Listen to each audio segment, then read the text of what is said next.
എപ്പിസോഡിന്റെ opening സീനില് ഇപ്പൊ dengue അവനാണെങ്കില് അവന്റെ ബോഡിയിൽ ചക്ര പവർ അതെങ്ങനെയെങ്കിലും ക്രിയേറ്റ് ചെയ്തെടുക്കാനുള്ള ട്രെയിനിങ്ങിലാണ്. അവൻ ഓടി ഓടി വന്ന് വലിയൊരു ചുമരിന്റെ മുകളിലേക്ക് പാഞ്ഞു കയറും. പക്ഷെ എന്താ, അവന്റെ ബോഡിയിൽ ചക്ര പവർ വർക്ക് ചെയ്യാതെ അവൻ അടിച്ച് താഴേക്ക് വീഴും. ഉടനെ ബൊറൂട്ടോയും ഷിക്കടയും ഹീനോജിനും അവര് മൂന്ന് പേരും അവന്റെ അടുത്തേക്ക് വരും. ബൊറൂട്ടോ പറയും, ഉറപ്പായിട്ട് നിന്നെ കൊണ്ട് കഴിയും. സ്പിരിച്വൽ എനർജിയും ഫിസിക്കൽ എനർജിയും അത് രണ്ട് കമ്പൈൻ ചെയ്ത് നല്ല ഫാസ്റ്റിൽ വന്ന് ചുമരിന് മുകളിലേക്ക് വലിഞ്ഞു കയറിയാൽ മതി.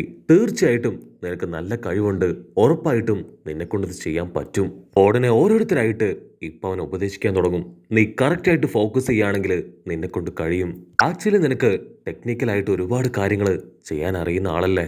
സോ നിന്റെ കഴിവ് അത് ഞങ്ങൾക്ക് നേരത്തെ ബോധ്യമായതാണെന്ന് പറഞ്ഞ് അവരെല്ലാവരും ചേർന്ന് സിമ്പിളായി ആ മല അതങ്ങനെ കയറി കാണിച്ചു കൊടുക്കും. ഇവിടെ ഡെങ്കിക്കാണെങ്കിൽ എന്താ ചെയ്യേണ്ടതെന്ന് അറിയില്ല. അവൻ ലാപ്ടോപ്പിലൊക്കെ എങ്ങനെ കൂടുതൽ കാര്യമായിട്ട് ഫോക്കസ് ചെയ്ത് ട്രെയിനിങ് എടുക്കാം എന്ന് സെർച്ച് ചെയ്യും. എന്നിട്ട് വീണ്ടും അവൻ ട്രൈ ചെയ്യും. പക്ഷെ അവനെ കൊണ്ട് കഴിയില്ല. ഉടനെ അവൻ മെന്റലി ഡൗൺ ആയി, എന്നെ കൊണ്ട് പറ്റില്ല, ഉറപ്പായിട്ടും ഞാൻ യൂസ്ലെസ് ആണെന്ന് പറഞ്ഞ് അവിടെ ഇരുന്ന് കരയാൻ തുടങ്ങും. ഞാനും ഇവാബയെ പോലെ തോറ്റ് തോറ്റ് ഈ ക്ലാസ്സിൽ തന്നെ കുത്തിയിരിക്കും. അത് കേട്ട് മുൻപിലുണ്ടായിരുന്ന ഇവാബെ അവനിപ്പോ പതിയെ ഡെങ്കിയെ തിരിഞ്ഞു നോക്കും. അവൻ ഒരുപാട് ഫീലായി. അവനിപ്പോ അവിടുന്ന് നടന്നു പോവും. കാരണം ഇവാബെ അവൻ 3 കൊല്ലമായി ഫെയിലായി അതേ ക്ലാസ്സിൽ തന്നെ ഇരിക്കുകയാണ്. ഉടനെ എല്ലാവരും പരസ്പരം നോക്കി ഡെങ്കിയെ തന്നെ തുറച്ചു നോക്കുകയാണ്. മറ്റൊരു ഭാഗത്ത് മാസ്റ്റർ ആളാണെങ്കിൽ എന്തൊക്കെയോ ഇൻസ്ട്രക്ഷൻസ് നമ്മുടെ ആൾക്കാർക്ക് കൊടുക്കുന്നുണ്ട്. പക്ഷെ നമ്മുടെ ആൾക്കാര് പരസ്പരം പൊറുപുറത്തും സംസാരിച്ചും അതൊന്നും മൈൻഡ് പോലും ചെയ്യില്ല. ഡെങ്കി സർവ്വശക്തി എടുത്ത് വീണ്ടും ആ ചുമരിന് മുകളിലേക്ക് വലിഞ്ഞു കയറും. പക്ഷേ അവന്റെ കൺട്രോൾ പോയി അവൻ അടിച്ച് താഴേക്ക് വീഴും. ഉടനെ മെറ്റല് അവനിപ്പോ ഡെങ്കിയുടെ അടുത്തേക്ക് വരും. മെറ്റല് പറയും, നീ ഇങ്ങനെ ടെൻഷൻ അടിച്ച് ട്രെയിനിങ് എടുത്തിട്ട് യാതൊരു പ്രയോജനവും ഇല്ല. ആദ്യം ചെയ്യുന്ന കാര്യത്തിൽ ഫോക്കസ് ഉണ്ടാവണം. തോറ്റുപോയാലും വീണ്ടും വീണ്ടും അതിന് ശ്രമിച്ചു കൊണ്ടേയിരിക്കണം. ഉടനെ ഡെങ്കി അവൻ ടെൻഷനായിട്ട് പറയും, എന്നെ കൊണ്ട് പറ്റില്ല ഇതൊന്നും ചെയ്യാനായിട്ട്. റിട്ടേൺ എക്സാം ആണെങ്കിൽ ഞാൻ അടിപൊളിയായിട്ട് എഴുതും. ഇങ്ങനെ പോവാണെങ്കിൽ ഉറപ്പായിട്ടും നെഞ്ചിപ്സൂൽ ഞാൻ ഫെയിലാവും. ഇതിനൊന്നും ഞാൻ യോഗ്യത ഇല്ലാത്തവനാണ്. മെറ്റലിനാണെങ്കിൽ അവന്റെ സംസാരം തീരെ ഇഷ്ടപ്പെടില്ല. അവൻ കൈ ചുരുട്ടി ഡെങ്കിക്കിട്ട ഒറ്റ കിട്ടി.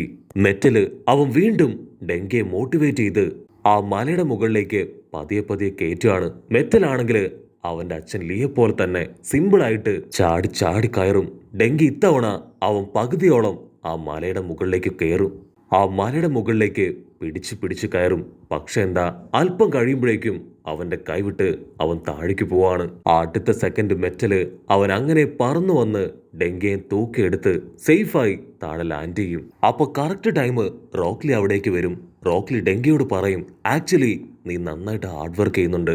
നിന്നെ പോലെ ഇത്രയും ഫോക്കസ് ചെയ്യുന്ന ഒരാളെ ഞാൻ കണ്ടിട്ടില്ല. ശരിക്കും നീ അടിപൊളിയാണെന്ന് പറഞ്ഞ് അവനെ ഹഗ് ചെയ്യും. മറ്റൊരു ഭാഗത്ത് നമ്മുടെ ഇവാബെ അവനാണെങ്കിൽ ബുക്കൊക്കെ എടുത്തു വെച്ച് കാണാതെ പഠിച്ചുകൊണ്ടേയിരിക്കുകയാണ്. ഇത്തവണ ഉറപ്പായിട്ടും എക്സാമില് അടിച്ചു പൊളിച്ച് നല്ല മാർക്സ് ഞാൻ വാങ്ങും. ചുറ്റുമാണെങ്കിൽ നമ്മുടെ ഭ്രാന്തൻ ടീംസ്. ബൊറൂട്ടോ ആണെങ്കിൽ എന്തൊക്കെയോ അവർ പറഞ്ഞു കൊടുത്തുകൊണ്ടേയിരിക്കും. പക്ഷെ അവനാണെങ്കിൽ ഒന്നും മനസ്സിലാവാതെ ഭ്രാന്ത് പിടിച്ച് അങ്ങനെ കുത്തിരിക്കുകയാണ്. ഉടനെ ഷിക്കട പറയും, ഡെങ്കി അവന് പറഞ്ഞു കൊടുക്കുകയാണെങ്കിൽ ഒരുപക്ഷെ എളുപ്പം ഇവനെല്ലാം പഠിക്കാൻ കഴിയും.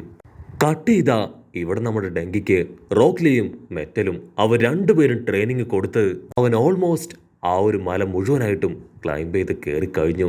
ഡെങ്കി ചോദിക്കും, നാളത്തെ എക്സാമിന് ജയിക്കാനായി എനിക്ക് എന്തെങ്കിലും ട്രിക്സോ അഡ്വൈസോ അങ്ങനെ എന്തെങ്കിലും പറഞ്ഞു തരോ? റോക്ലി പറയും, ഉറപ്പായിട്ടും നീ പാസ്സാവും. നിന്റെ ഉള്ളില് അതിനുള്ള ഫയറുണ്ട്. ഒരു കാരണവശാലും നിന്റെ ട്രെയിനിങ് അത് വെറുതെ ആവില്ല. പക്ഷെ ഒരേ ഒരു കാര്യം നീ മിസ് ചെയ്യുന്നുണ്ട്.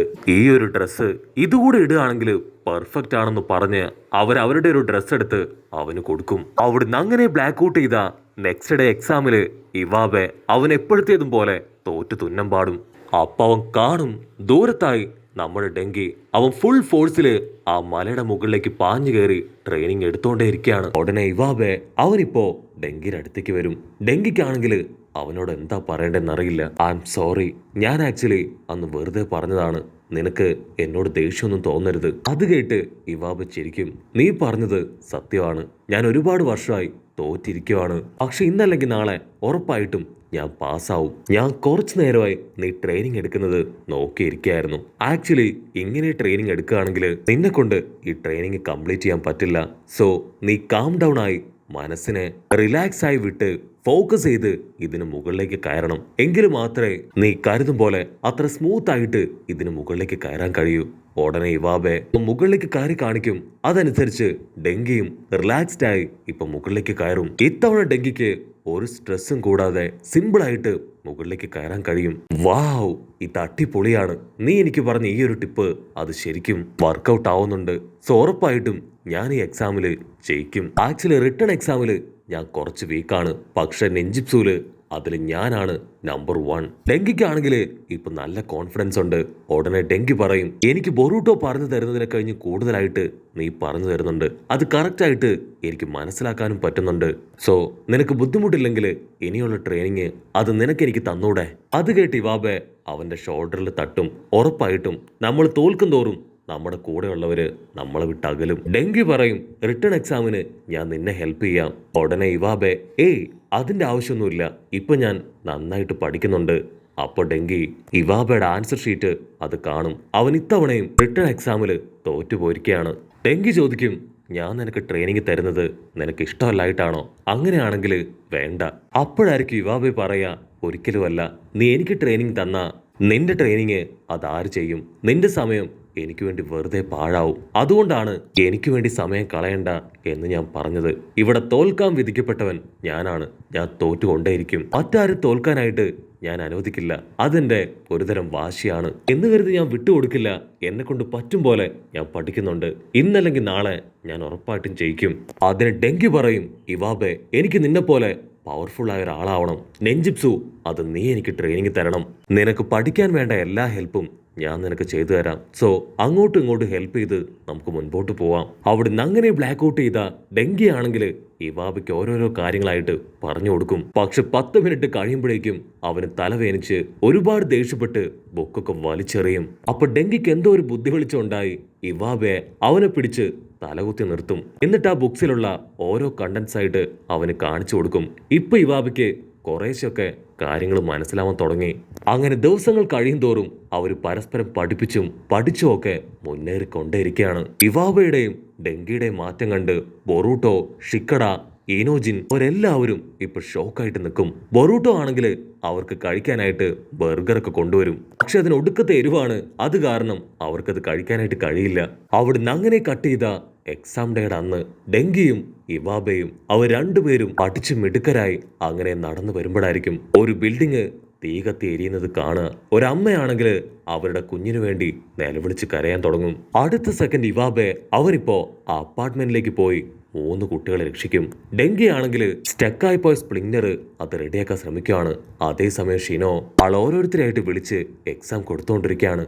ഇവിടെ ബൊറൂട്ടോ, ഷിക്കഡ അവർ ടെൻഷനായി ഇവാബയ്ക്കും ഡെങ്കിക്കും വേണ്ടി വെയിറ്റ് ചെയ്യാണ്. അതേസമയം ഇവാബെ അവനാണെങ്കിൽ തീ കത്തുന്ന സ്ഥലം മുഴുവൻ എർത്ത് സ്റ്റൈൽ ജിപ്സ് ഉപയോഗിച്ച് ആ കുട്ടികളെ സേഫാക്കും. മറ്റൊരു ഭാഗത്ത് ഡെങ്കി അവനാണെങ്കിൽ ലീ കൊടുത്ത ഡ്രസ്സൊക്കെ ഇട്ട് ആ ബിൽഡിങ്ങിന് മുകളിലേക്ക് പാഞ്ഞു കയറുകയാണ്. പുറത്തുള്ള സ്പ്രിംഗ്ലർ കണക്ഷൻ അത് ഡെങ്കി റെഡിയാക്കും. അകത്തുള്ളത് ഇവാബയും. അങ്ങനെ അവർ രണ്ടുപേരും ചേർന്ന് അത് റെഡിയാക്കി ആ കുട്ടികളെ എടുത്ത് ഇപ്പൊ പുറത്തേക്ക് പോവാണ്. ഇവാബ് ദേഷ്യപ്പെട്ട് ചോദിക്കും, ഡെങ്കി, നീ എന്തിനാ എന്റെ പിന്നാലെ വന്നേ? അതിന് ഡെങ്കി പറയും, എന്തൊക്കെ സംഭവിച്ചാലും എന്റെ കോംപ്രന്റിനെ ഞാൻ വിട്ടുകൊടുക്കില്ല. ഇവാബെ, നീ അടിപൊളിയായി ആ സ്പ്രിംഗ്ലർ സിസ്റ്റം റെഡിയാക്കി. അത് കേട്ട് ഇവാബെ അവൻ ഹാപ്പി ആയിട്ട് പറയും, നീയും വളരെ നന്നായിട്ട് ഈ ബിൽഡിങ്ങിലേക്ക് ഓടിക്കയറി വന്നു. നിന്റെ ചേഞ്ച് അതെനിക്ക് വിശ്വസിക്കാൻ കഴിയുന്നില്ല. അവിടുന്ന് അങ്ങനെ ബ്ലാക്ക് ഔട്ട് ചെയ്ത ഇവിടെ ഷിനോ അവൻ ഓൾമോസ്റ്റ് എക്സാം ഒക്കെ അവസാനിപ്പിച്ചിരിക്കുകയാണ്. ബൊറൂട്ടോ ഓടി വന്ന് ഇപ്പൊ ഷിനോ മാസ്റ്ററോട് റിക്വസ്റ്റ് ചെയ്യും, സർ ദയവ് ചെയ്ത് അല്പസമയം കൂടെ വെയിറ്റ് ചെയ്യണം. ഞാൻ ഇന്നലെ ഇവാബയ്ക്കും ഡെങ്കിക്കും ബർഗർ കൊടുത്തിരുന്നു. അത് കഴിച്ച് അവർക്ക് സുഖമില്ലാതായെന്നാണ് എനിക്ക് തോന്നുന്നത്. ഒരല്പസമയം കൂടെ അവർക്ക് വേണ്ടി വെയിറ്റ് ചെയ്യണമെന്ന് പറയുമ്പോഴേക്കും നമ്മുടെ 2 ആൾക്കാരും അവിടേക്ക് ഓടിയെത്തും. അതിനുശേഷം നടന്ന എല്ലാ കാര്യങ്ങളും അവരെല്ലാവരോടും പറയും. ഉടനെ മാസ്റ്റർ ഷിനോ പറയും, നിങ്ങൾ രണ്ടുപേരും ഈ എക്സാമില് പാസ്സായിരിക്കുകയാണ്. ഉടനെ അവർ ഹാപ്പി ആയിട്ട് തുള്ളിച്ചാടി ഇപ്പൊ പുറത്തേക്ക് വരും. ബാക്കിയുള്ള സ്റ്റുഡൻസ് എല്ലാവരും അവരെ കൺഗ്രാജുലേറ്റ് ഒക്കെ ചെയ്ത് അവർക്ക് ഓരോ ഗിഫ്റ്റ് ഒക്കെ കൊടുക്കാനായിട്ട് തുടങ്ങും. അങ്ങനെ അവരെല്ലാവരും ഹാപ്പി ആയിട്ട് തംസപ്പ് ഒക്കെ അടിക്കുന്നതോട് കൂടെ ഈ ഒരു എപ്പിസോഡും അവസാനിക്കുന്നു. എപ്പിസോഡ് ഇഷ്ടപ്പെടുകയാണെങ്കിൽ തീർച്ചയായിട്ടും ലൈക്ക് ചെയ്യാനും കമന്റ് ചെയ്യാനും ഷെയർ ചെയ്യാനും മറക്കല്ലേ. അടുത്തൊരു അടിപൊളി എപ്പിസോഡുമായിട്ട് കാണുന്നവരെ it's me with Mallu episode.